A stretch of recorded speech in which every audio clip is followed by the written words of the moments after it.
I found it when I cleaned out a desk at the place I used to work at. So this is the first one ever? First one ever? Right off the bat, a guy strolls in with a first edition Rolling Stone magazine. Yep, the one with John Lennon on the cover. It's printed on newspaper, practically disintegrating, but Rick's impressed it survived it all. Seller wants $350, Rick offers $300, and the deal is done faster than a drum solo at Woodstock. Vintage vibes with a quick payday. Got something to show you here today. What's that? We got a first edition Rolling Stone magazine. It's still a big deal to get your picture on the cover. Oh, it'd be great to get your picture on the cover of Rolling Stone. I'd buy 5 copies for my mother if I did. Next, a customer brings in 2 bizarre Ohio State football pendants shaped like, wait for it, pants. Yep, actual gold pants. Turns out they're awarded only to players who beat Michigan. Super rare. Rick nerds out on football history, then offers $2,500. The seller counters at $2,500. It's a tense back and forth before they lock in at $2,000. That's $1,000 per golden leg.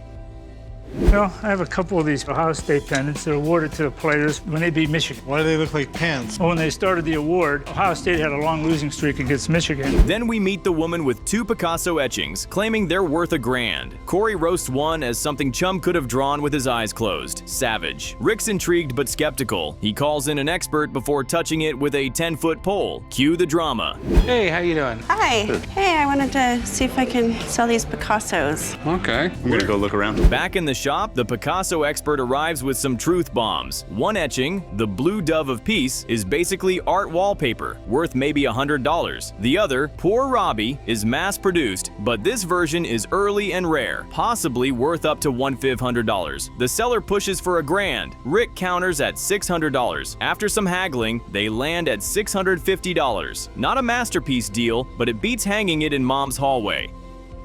Earlier, a woman brought in 2 Picasso etchings. Anything Picasso could be valued. So I invited my buddy Brent down to the shop. Tell me what these things are worth. I'm a fine art appraiser with Art Encounter here in Las Vegas, and I specialize in the appraisal of fine art paintings. Before the expert arrives, Rick and the old man go check out a 1931 REO Flying Cloud, which sounds fancy but runs like it's on its last breath. The engine coughs like it smoked a pack of Lucky Strikes. Still, Rick wants it, until the car expert comes in and drops a bombshell. It's only worth $8,000. The seller storms off, dreams crushed. Talk about a plot twist. Earlier, I got a call from a guy selling a vintage car. So me and the old man are on our way to go check it out. So what do you got here? I got a 1931 Rio Flying Cloud. They put a lot of style when they built cars back then. Suddenly, we're back to the REO Flying Cloud, and Rick's brought in his car buddy Danny. Danny checks it over and confirms. Yeah, it's gorgeous, but it needs a total restoration. And restoration ain't cheap. Rick nearly buys it until Danny says, $8,000, max. That sound you hear? It's Rick's wallet snapping shut.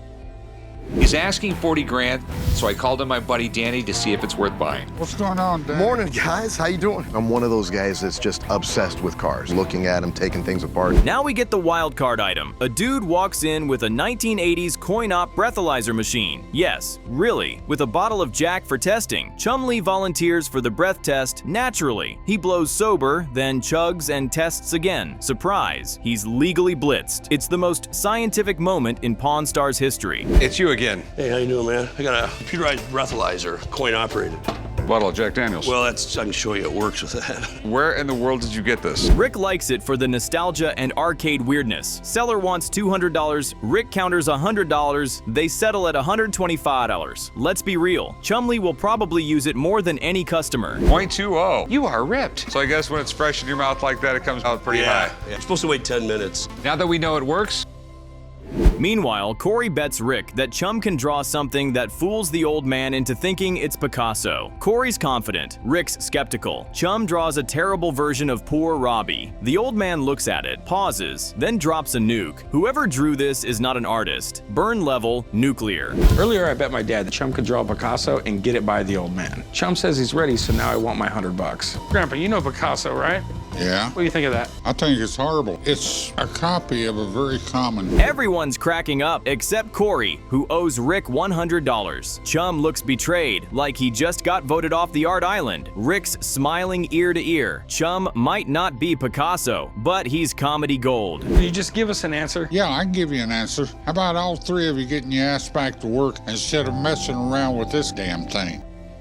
The insanity kicks off with a guy dragging in a beat-up one-man submarine. He wants $25,000. Rick nearly chokes. Turns out the dude got it for free off someone's yard. No manual, no dome, no clue. Rick is somehow still intrigued and offers $2,000. After a little back and forth, they shake on $3,000. Rick tells everyone to keep it a secret. We all know that's not happening. So what do we have here? A one-man submarine. What is this? I thought we were coming to look at a sandwich. Yeah, it's not a submarine sandwich. I'm coming down to the pawn shop today to sell my one-man sub. Next, a seller brings in a rare 1778 Revolutionary War Officers Commission. Bought it for $10 and wants a lot more. Corey spots the era-specific long is that looks like an F. Points for nerdiness. Rick calls in an expert while the guy daydreams about a big payday. What we got? I have what I believe is an officer's commission from the Revolutionary War dated 1778. It was during the month of December, right? Then Corey's expert arrives to inspect the Revolutionary War document. Turns out it's signed by the first president of New Hampshire. Rick nerds out, the expert confirms it's rare and values it at $1,000. The seller shoots for $500, Corey offers $250, they lock in at $350, which is a huge win for someone who paid $10. All right, I'll meet you over there, but I'm not touching it. I'm so excited that I got $50 for it. Who'd ever think you could make $50 off of a bucket that people used to spit in? Meanwhile, Corey digs into Rick's submarine purchase and unleashes the wrath of the old man. Rick defends his submarine logic like it's Wall Street strategy. Corey's like, it costs $10K just to test those. Old man practically growls. Chum's staying quiet and probably hiding a life vest. I'm thrilled to have an expert coming in because I really have no knowledge of the document. I know that it's something of value, but we'll have to wait and see. Chumley. Damn it, Chumley. What? I saw Rick give a lady a lot of money a while ago. What was it for? But we're not done with the submarine. Rick finally gets a submarine expert in the desert. Turns out this clunky relic was built in Canada in the 90s for a film company. It originally cost $150,000 and can go down 330 feet. Bad news, it's missing tons of parts and would cost $100,000 to restore. Ouch. So this is it. What do you think? Well, I think that Scrap iron. It's not iron, boss. Close enough. the guys were really concerned about whether the submarine had any value. Old man immediately yells, "Scrap it!" But wait, there's a twist. The expert values it at $10,000 even in its beat-up condition, thanks to its usable parts. Rick gloats like a smug sea captain. "I want an apology," he demands. He gets nothing but insults. Classic. Diver. Someone will buy this. It's got to be worth something. Is it worth anything? The value of the sub as it sits is $10,000. Rick and Corey then visit a guy selling a miniature Model T parade car powered by a lawnmower engine. Rick crams himself inside like a sardine and takes it for a spin. His knees may never forgive him. Seller wants $1,000, but Rick lowballs to $500. They flirt with $600, but no deal. The seller's sentimental, and honestly, respect.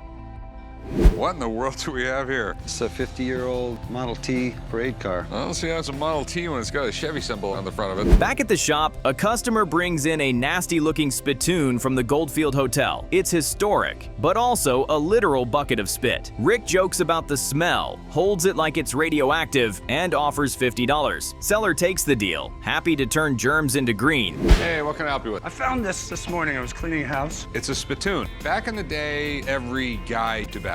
And if you were inside a hotel or something and you had a mouthful of dip. And now for the collectible everyone weirdly wanted, a life-sized R2-D2 Pepsi cooler. The seller's asking $600, and the old man is smitten like a schoolboy. He offers $300, gets countered at $550, and ends at $500. But the seller turns it down. The old man's crushed, cuter than hell, he mutters. Someone get this man a lightsaber. My R2-D2 Pepsi cooler. I'd like to get rid of him really just to kind of move some room into the garage. What I'm looking for is about $600.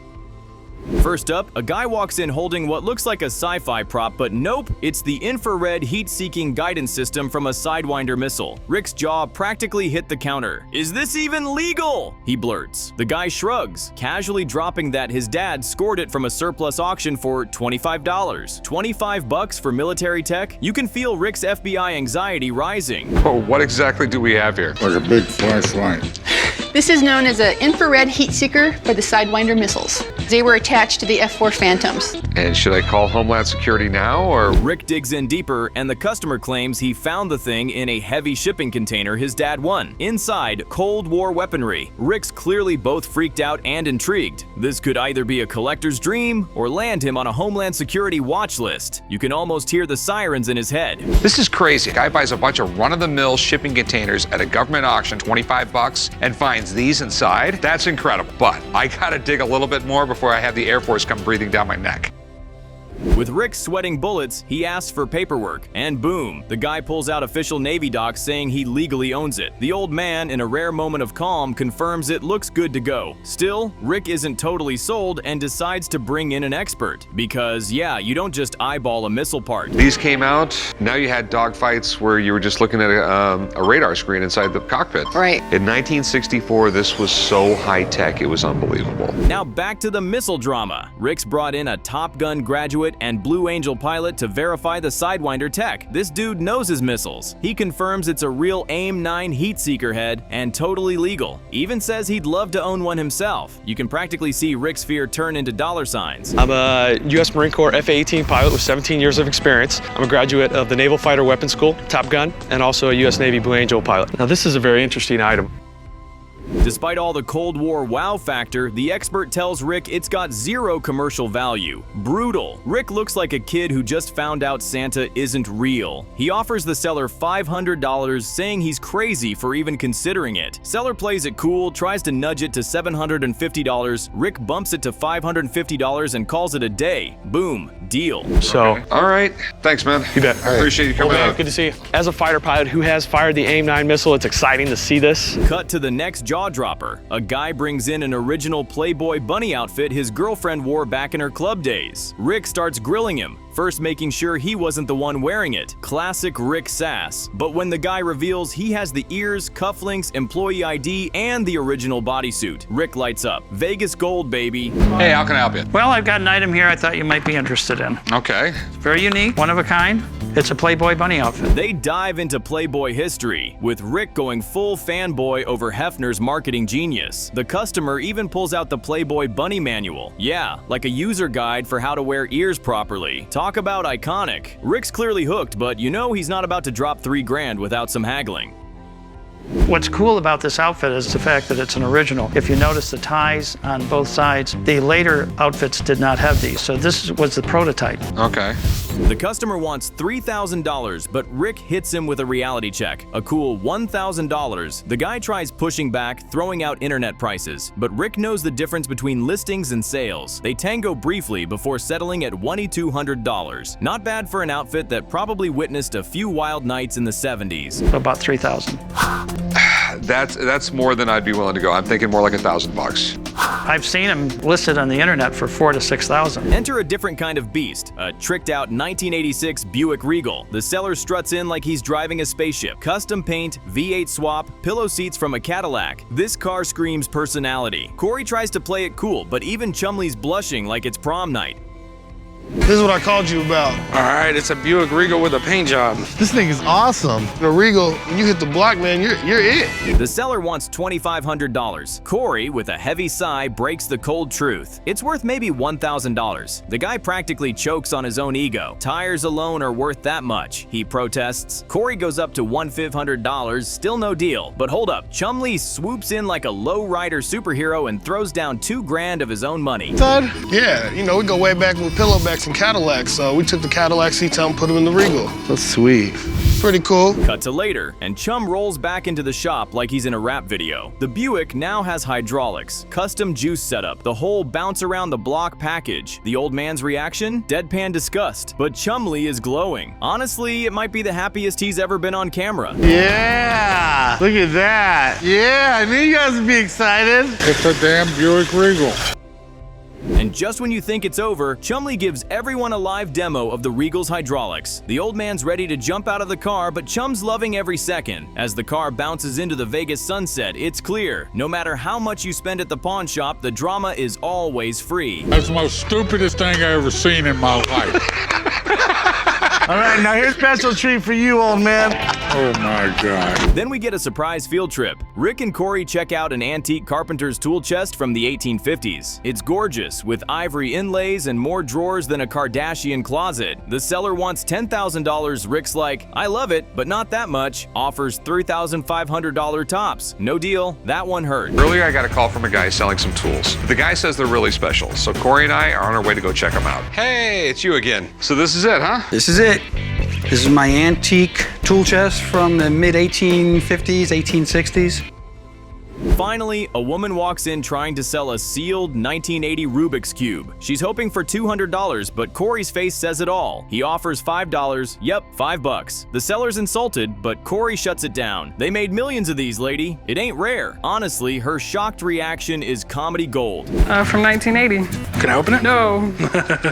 I decided to come down to the shop today to try and sell my 1980s Rubik's Cube. We kick things off with a supposed Confederate-era knife dramatically called an Arkansas toothpick. The guy claims it was dug up near a Civil War massacre site, but Rick's immediately skeptical. The handle looks a bit too good. Like, it survived 150 years underground without even a splinter? Yeah, right. Hey, what can I help you with? I have here what I believe to be a Confederate knife. Been told it's called an Arkansas toothpick. Rick plays it cool, but he's not buying the fairy tale. He tells the guy the style matches the era, but the condition raises red flags. So Rick calls in his blade expert. Because, again, if this was real, we're talking serious Civil War money. The tension is high. Is it treasure or trash?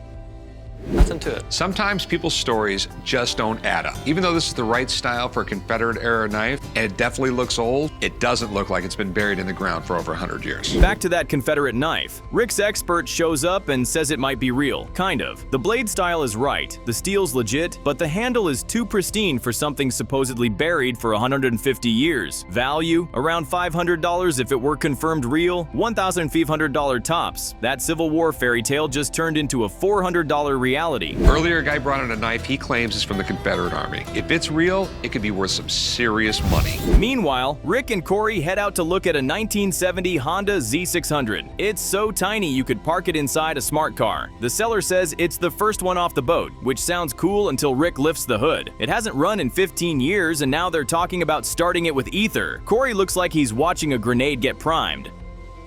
Car. So Corey and I are on our way to go check it out. So what do we got here, man? It's a 70 Honda 600. All right. This is like the first one off the boat. There's not a lot of them left. The seller shoots high, wants $4,000. Rick nearly chokes. The thing needs a full restoration, and they offer $400. The seller laughs, tries to sweeten the deal by throwing in the can of ether. A can of ether. Rick declines and they part ways. But honestly, that little car is probably still sitting in a field somewhere, dreaming of its prime. When was the last time you put fresh gas in it? Oh, about 15 years ago. This would make a great restoration project. They look cool, and historically, they were the beginning of an era. Next, a man struts in with a Rolex allegedly owned by Bernie Madoff. Yes, that Bernie, the Ponzi scheme king himself. Rick's ears perk up, but not in admiration. He ripped off old ladies, Rick says flatly. Let's just say Madoff isn't exactly Al Capone in the cool criminal department. How you doing? Pretty good. I have something I'd like to show you. It's Bernie Madoff's Rolex. Who's Bernie Madoff? He's the one that put together the Ponzi scheme and stole billions and billions of dollars. The customer says he paid $32,000 for the watch at a government auction and wants $75,000 for it. Rick's eyebrows basically leave his face. He peeks at the dial, and it's way too clean for a 1936 Rolex. Cue suspicion. Rick takes it to the back for a closer look. Screwed. I have the auction guide and it's lot number 234, 18-karat vintage Rolex, the serial number, and 1936. Back in the lab, Rick confirms the dial and hands have been replaced. That pristine look totally kills its value. What could have been worth $35K drops to $10K instantly. The seller pleads, says it's got that Madoff pedigree, but Rick isn't buying the villain collector hype. No deal. Earlier, a guy brought in a 1930s Rolex that belonged to notorious con man Bernie Madoff. It could be worth some serious dough, but only if it's all original. So I'm taking off the back of the watch to get a closer look. Then things get loud. A guy comes in with a vintage boxing bell signed by Sonny Liston. At least he thinks it's signed. He rings it full force in the shop, and the old man, who's nursing a headache, looks ready to throw hands. Corey offers $400, hoping the signature's real. How's it going, man? Hey, how you doing? I got this old boxing bell I'm looking to sell. It was hand signed by Sonny Liston. That is cool. Let's see how it sounds. They later bring in a signature expert who gives the whole thing a hard nope. The autograph is fake. The old man gloats like it's Christmas morning, roasting Corey with every word. Told you so. Never sounded so satisfying. But hey, they still have a cool bell. So I called my buddy Drew down to see if he can verify the signature. You guys call me in whenever they need signatures examined, and I'm the man for the job. Good to see you. Old man, how are you, sir? Oh, I'm all right, Drew. I got a headache, so I'm not going to get up. Right after that, a customer wheels in a massive 1957 arcade bowling game. It's the size of a canoe and hasn't been turned on in 40 years. The seller wants $6,000. Rick practically gasps. He says he'll need $2,000 just to restore the thing, then offers $1,000 flat. Surprisingly, the guy agrees. Hey, I got something really sweet to show you. What do you got? Bowling arcade game. Awesome. Bring it in. Right on. Hey, boss. I'm coming down here to the pawn shop today to sell my 1957 bowling alley arcade game. The machine's vintage shell is solid, but the guts are fried. Still, Rick sees profit potential. And honestly, a bowling arcade game from the 50s? That thing is dripping in cool points. Just hope it fits through the door. Okay, it's a deal. Go write him up, chum. I ain't moving this thing. Yeah, you are. Come on. I settled for $1,000 today. You know, I'm happy. I got it for 50 bucks. By the end, Corey eats crow over the Sonny Liston bell. The knife seller walks out a little lighter than he hoped, and Rick narrowly avoids making a very expensive Madoff mistake. From ether-fueled Hondas to fake fighter signatures, this episode was a pawn shop circus of epic proportions. I had a hunch it was too good to be true, but it's still a cool antique bell, and I know we'll make money. It all starts with a guy bringing in what he claims is a Civil War drum. The story, passed down from a family friend, complete with 13-star flag symbolism. Rick's intrigued, but something feels off. The drum is almost too decorative for wartime use. Could this be battlefield relic or just fancy parade noise? Hey, what can I help you with? I've got a Civil War drum. Okay. I've been in the family since I was a kid. Why did you need a band in the Civil War? Rick brings in his go-to history expert who drops the truth bomb. It's not a Civil War piece. It's a beautifully crafted late 19th century parade drum. Definitely cool, but not battle-worn. The seller's crushed, but Rick offers $500 after some intense back and forth. Deal sealed. What do we have? Apparently we have a really old drum, and I figured if anybody would know anything about it, would be another old drum. Meanwhile, Chumley decides he's ready to step up and man security. Yep, Chum has security. It goes about as well as you'd expect. The old man calls it a disaster waiting to happen. Corey jokes about getting robbed, and Rick threatens to take away Chum's imaginary pistol. I'll do it. I'm a badass anyways. That's an accident waiting to happen, son. Well, you're not going to do it, are you? No. Well, we got to have somebody work the door, and Chumley's volunteering. Next up, Rick and the old man check out a 1922 photographer's printing table. It's a cool relic used to print postcards, complete with antique light bulbs and Red Room vibes. The seller paid $60 and wants up to $10,000. Yes, $10,000. Rick counters at $350. The seller walks. This is the 1922 photographer's printing table. Well, all the parts are here, and I think it's got some pretty cool components, especially this hand-blown glass light bulb. That's probably got like one of the smallest filaments I've ever seen in a light bulb. Then we get one of the best training montages ever. Antoine training Chum on how to work security. Let's just say Antoine's patience is tested. Chum suggests chokeholds and clubs. Antoine just wants him to stay alert and not terrify customers. Up, Chum. All right, meet you over there. Even though it's not from the Civil War, I'm pretty satisfied, you know, with what I'm getting for it, so I can handle $500. A seller brings in 1946 Royal Riders motorcycle memorabilia, complete with helmet, kidney belt, and goggles. Rick calls in Danny for the lowdown. Turns out it's a Sweet Post WY2 biker outfit, possibly tied to early American motorcycle culture, but sadly, not worn by Ed Kretz himself. Yeah, this is the way they used to ride. The helmet was to keep you warm, it wasn't to protect your head. good. I've been in motorcycle accidents, and this wouldn't have been a fun thing to have crashed in. Danny estimates its value at $1,200 The seller wants $1,500, but settles at $1,200 after classic Corey-style negotiation. It's a win, even if it didn't belong to motorcycle royalty. He held, speed records. He was kind of a pioneer in aggressive, competitive motorcycling. The Royal Riders were a pretty significant club because it was really early on. I mean, these guys formed in the 40s.